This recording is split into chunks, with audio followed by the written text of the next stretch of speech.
Whitehall Remainers are reportedly hatching a plan to humiliate the Prime Minister by pushing a policy piloted by the EU to promote heat pumps. It comes after fresh allegations that some rogue Whitehall officials are blocking Mr Johnson's hydrogen plans that he set out in his UK hydrogen strategy as part of his 10-point plan for a green industrial revolution. Industry experts have hit out at the Department of Business, Energy and Industrial Strategy, BEIS, for having hidden details published in their Heat and Buildings strategy which reveal a plot to force British heating appliance manufacturers to make heat pumps. The Heat and Buildings strategy sets out how the UK will decarbonise homes, commercial, industrial and public sector buildings, as part of reaching net zero emissions by 2050. But while heat pumps have been strongly opposed by a range of voices, from experts to campaigners, it appears Whitehall are still silently pushing ahead with plans to roll them out. Mike Foster, CEO of Energy Utilities Alliance, said, "This is the most unconservative industrial policy I have ever seen.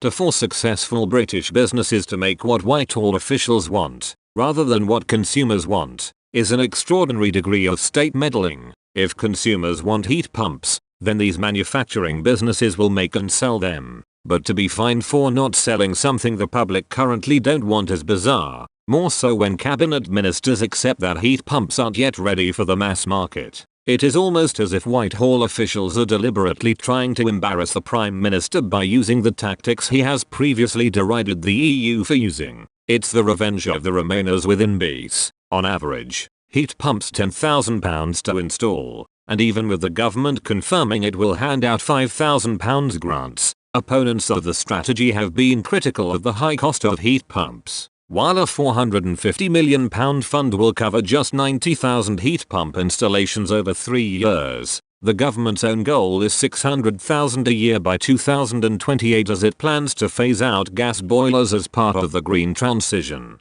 The European Union passed legislation to encourage the use of renewable energy sources, RES, in 2009. 2009/28/EC. The RES Directive's Article 2 defines which sources of energy are deemed renewable. It includes aerothermal, energy stored in air, hydrothermal, energy stored in water, and geothermal, energy stored below the Earth's crust. The directive explicitly recognizes heat pump technology is necessary to make use of these renewable sources. The European Union supports renewable energy from heat pumps, which is why the majority of EU member states offer subsidies for such projects. The EU view heat pumps as an important strategy to achieve net zero carbon emissions, and the UK currently has the lowest amount of heat pumps on the continent. CEOs of major energy groups across the bloc, including Spain's Iberdrola, Italy's Enel and France's EDF, have all advocated switching fossil fuel boilers to electric heat pumps, which they claim will reduce final energy consumption in buildings by more than 66%.